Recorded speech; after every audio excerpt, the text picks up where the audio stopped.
Welcome, ladies and gentlemen, to the World of Wrestling podcast. Here today to discuss about the WWE Smackdown February 13th, 2026 review. I watched this Friday night, didn't really take the chance to review it.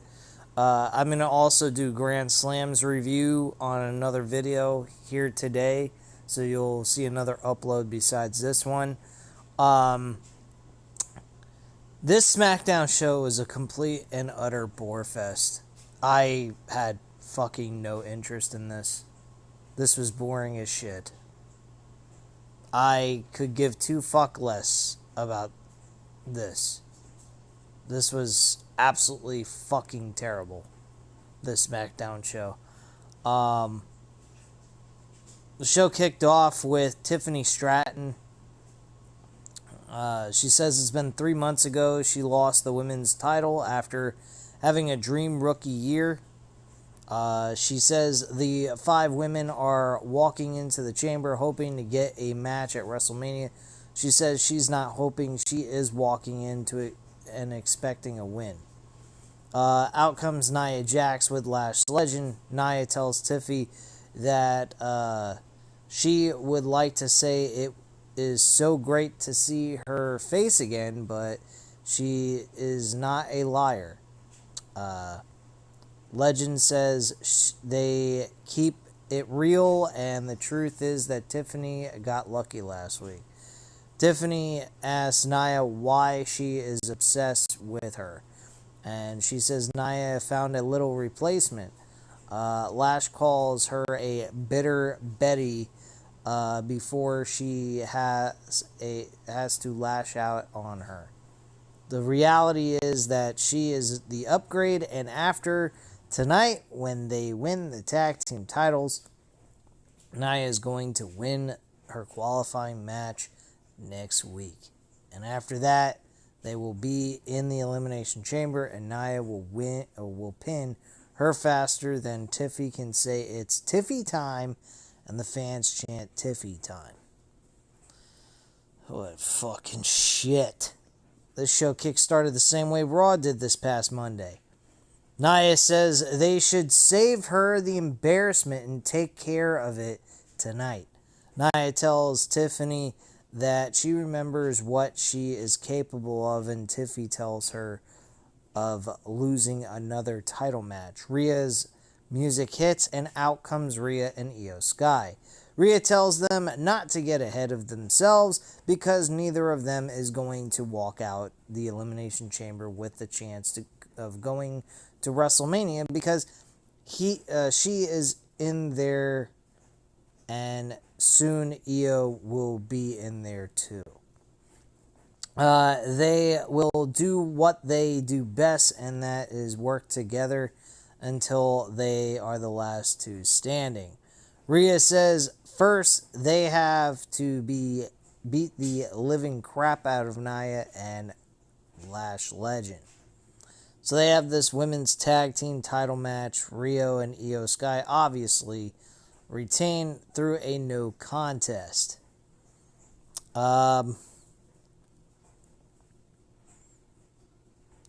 Nia is on the outside. Goes to the outside, and she throws Rhea into the announce table. Legend with a boot to the face onto Rhea. Legend grabs a table from under the ring, and Legend and Nia set the table up at ringside, and Legend places Rhea on the table, and Nia climbs to the second rope. Rhea kicks Legend away and gets off the ring apron. Io kicks Nia, and Nia gets down on the ring apron. Io with a crossbody through the ropes, and they both go through the table. Legend spears Rhea through the ringside barricade. We cut to Kathy Kelly, who is backstage with Cody Rhodes. He tells her that he can be angry, fuming, or he can be the golden boy again. He can be the golden boy thing. He can control his emotions. He tells her that she is aware of the pressures of this gig. They are streamers broadcasting their reactions to whom there are over 300 employees at WWE headquarters. He says when the pressure really adds up, he asks himself one thing: where is he? He is 2 matches away from the dream, from main eventing WrestleMania, and in addition to that, he is in Von Erich country. He's in Texas with that so-called cheap pop that WWE always loves to go for. He would say, don't bet against him. Don't bet against him here.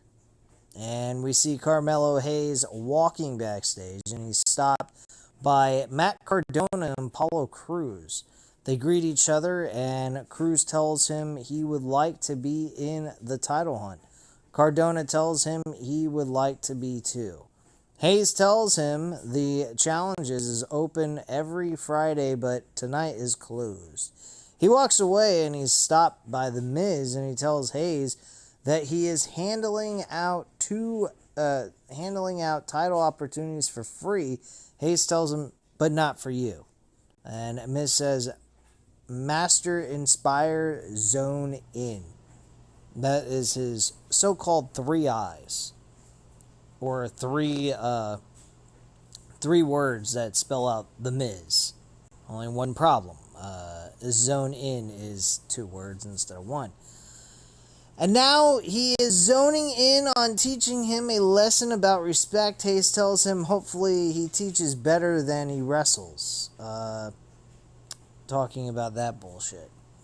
Next, we get a video package of Aleister Black and Zelina. He says Orton is one of all-time greats, but he can't help but wonder what will happen if Cody wins tonight. And hopefully we'll see him soon.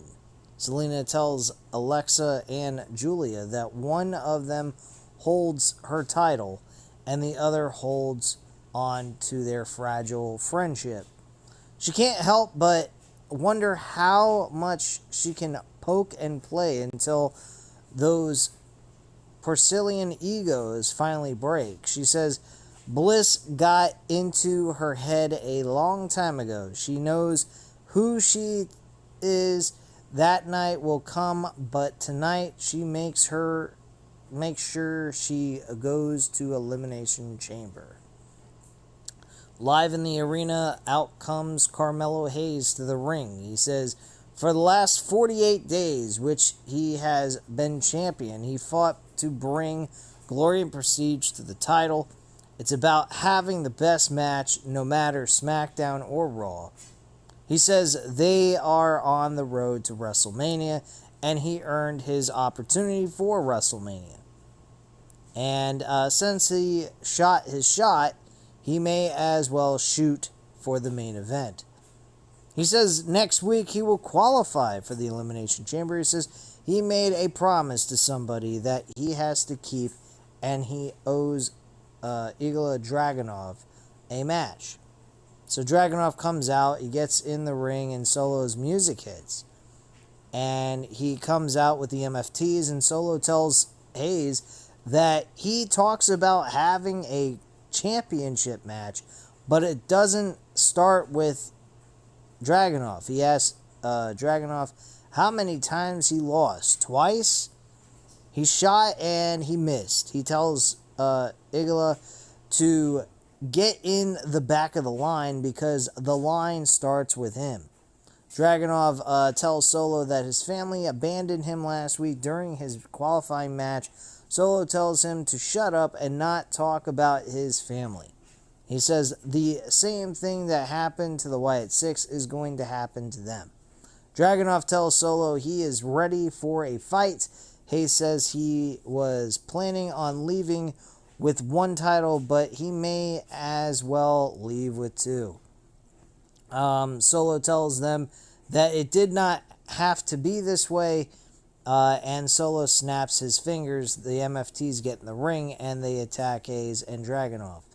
Out come Matt Cardona and Apollo Crews, but the MFTs take them down. Nakamura comes out as well, and Nakamura with right hands onto Tungaloa. Nakamura with a kick to JC Mateo's face, or Jeff Cobb's face. He throws Talatonga to the outside. Nakamura, Hayes, Cardona, Dragunov, and Cruz are in the ring, and out comes Nick Aldis. He says that we will take a rain check on the U.S. Championship match, but instead they will have a 10-man tag team match. So we went from thinking we were getting a U.S. title match to a tag team title match to now just a normal 10-man tag team matchup, 5-on-5 bullshit that nobody fucking gave a shit about. Obviously, Carmelo Hayes, Solo Sikoa and MFTs actually win the matchup. So, excuse me, I was incorrect about that. This goes to show you how much I was paying attention of this show, because this show absolutely fucking sucked. Anyway, match concludes. Solo and MFTs are celebrating. The lights turn black. We see the Wyatt Six standing in between the crowd. We see clips of the women's Royal Rumble match and Charlotte Flair eliminating Alexa Bliss. We cut backstage to Bliss and Flair, and Flair apologizes to Bliss for the Rumble. Bliss tells her Nia eliminated her. Flair asked her to be her Galantive and not Valentine. She gives Bliss black roses and an autographed picture of herself. Bliss tells her she doesn't have to do all this. Flair tells her she will be at ringside tonight to woo her. And Bliss tells her fine and to bring the picture. Whoop-de-fucky-do. Like, what? Did anything on this show remotely entertain anyone to watch? Fuck no. Kit Wilson, he had like 2 different segments. One that was a spoof, and the next one was with Obafemi to have a rematch. To ultimately lose, obviously. So anyway, Kit Wilson's backstage, and he reads a poem to Nick Aldis, R-Truth, and Damian Priest. And we see Priest laughing, and Wilson says he can't control a poem from a real man. Okay. And R-Truth tells Wilson that violets are blue and roses are red. Do y'all see last week when Oba put Kit on his head? Yeah, that was pretty fucking funny by R-Truth. I like that. And Wilson leaves with Aldis and Priest laughing. Whoop-de-fucky-do. What? This show is dead as fuck. It's dead upon arrival. Seriously. Anyway, we had a triple threat qualifier for the women's Elimination Chamber match. Alexa Bliss, Julia, and Zelina Vega have this matchup. This match was bleh. Alexa Bliss wins. Nothing really special happened here. I could give 2 fucks less. Following that,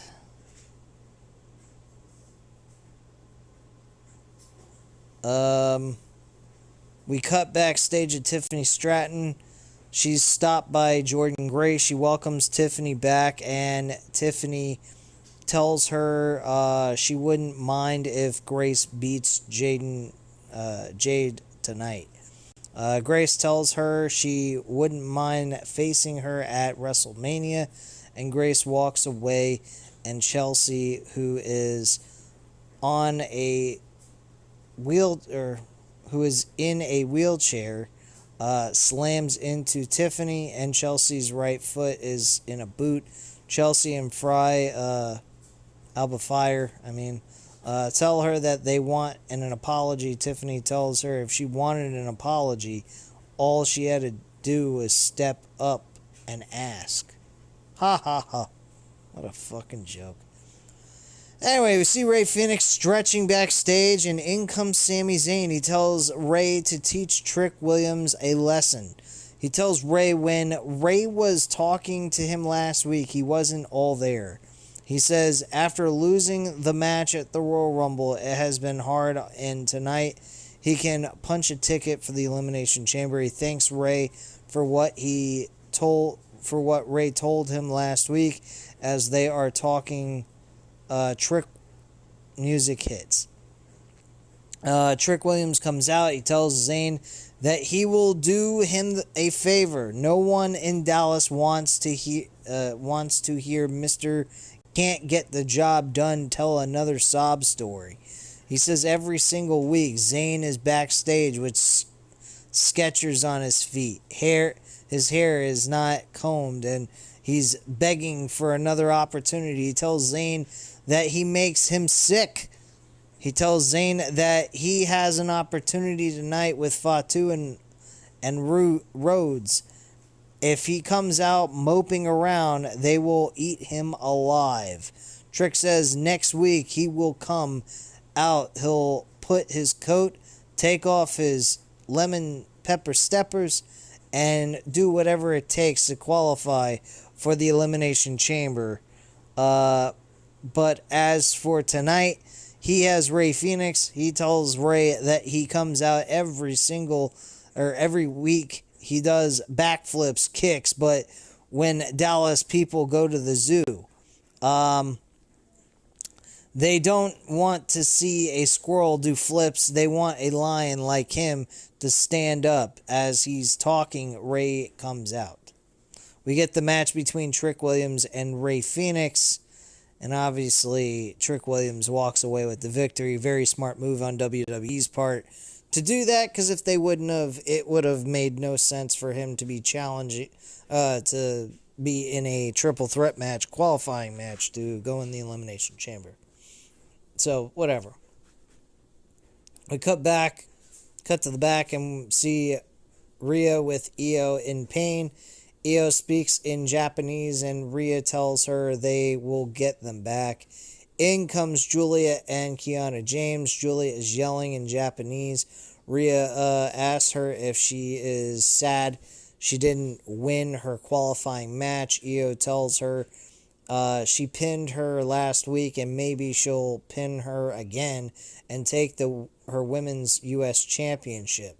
Julia begins to scream, and Kiana James pulls her away. In comes Jade Cargill, who looks at Rhea and walks away. Okay. Anyway, a video package showing history of Jordynne Grace and Jade Cargill airs. We then get the women's championship match. Nothing really important happened here. Jade Cargill won, and Jordynne Grace looks like a fucking jobber on this show. She doesn't look the same as she did in TNA.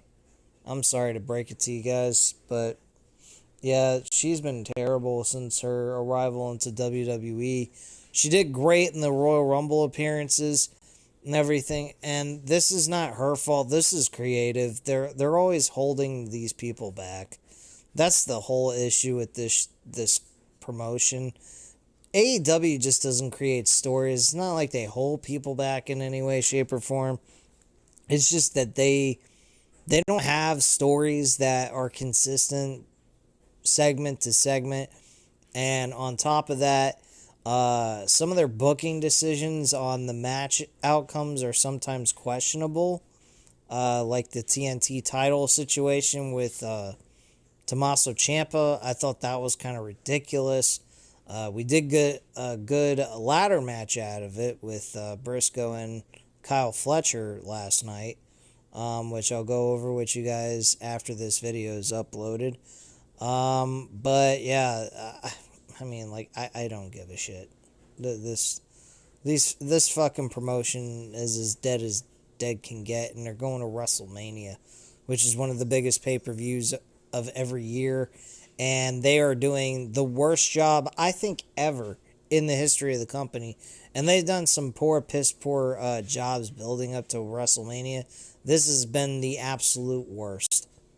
Absolute fucking worst. I can't stress how bad the fucking build towards this WrestleMania event has been. It's fucking horrendous. So in comes Solo and MFTs. They go face to face with Motor City Machine Guns and Fraxium. Solo tells them to get in line. We see the drawing of a lantern with Solo's face on it on the door, and Solo rips the paper up. Wow. All this over a fucking lantern that has no meaning, or at least they haven't stressed how the importance of it, but you know, they don't have to. They're mentally retarded. Anyway, back from commercial break, Nick Aldis is with Obafemi. In comes Kit Wilson. Aldis tells him that he is in the middle of something important. He grabs a book from Wilson and reads off the bookmark.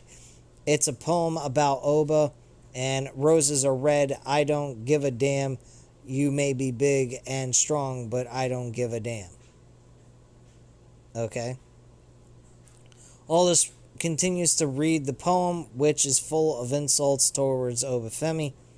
Wilson looks at Oba, and Oba challenges him to a match next week. Wilson tells him he's toxic, and he walks away. I'm dumbfounded by this fucking promotion. This company is absolute fucking trash. Okay, following that, we cut to Kathy Kelly, who's backstage with Drew McIntyre. He tells her to focus on Randy, who can't win the big one anymore. Orton and the catchphrase merchant, LA Knight. He says they are in the Elimination Chamber match. As for Cody, he promises that he won't be anywhere near him. As for Fatu, he has spent the most time behind bars. Yes, let's keep throwing that out there like it's so fucking important at this point. And after that, there is Sami Zayn, and in comes Zayn. He tells Drew to keep talking.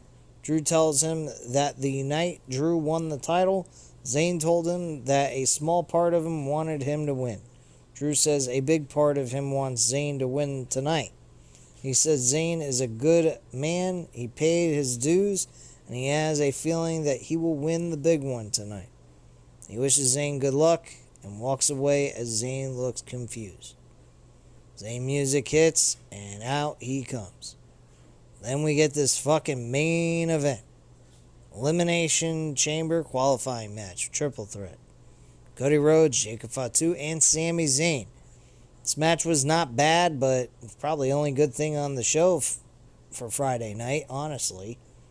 And even though it was a good showing, the ending of the match was obviously Cody Rhodes. Even though Drew McIntyre Claymore kicked every fucking person in the middle of the ring.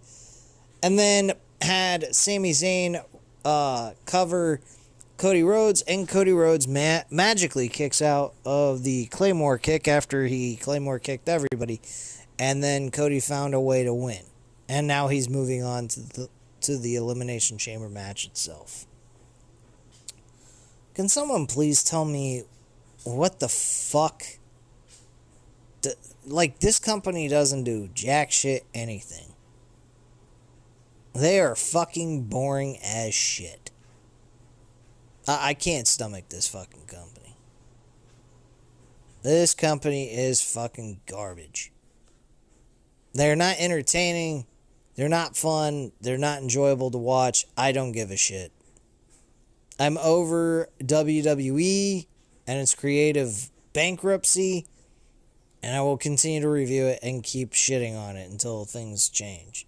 Because obviously, nobody's going to watch any of the other content that I put up, because outside of AEW and WWE, they're the only mainstream promotions that people actually will watch and take a chance in seeing what I have to say. So, if you were wondering what my thoughts were of Smackdown, it sucked heavily.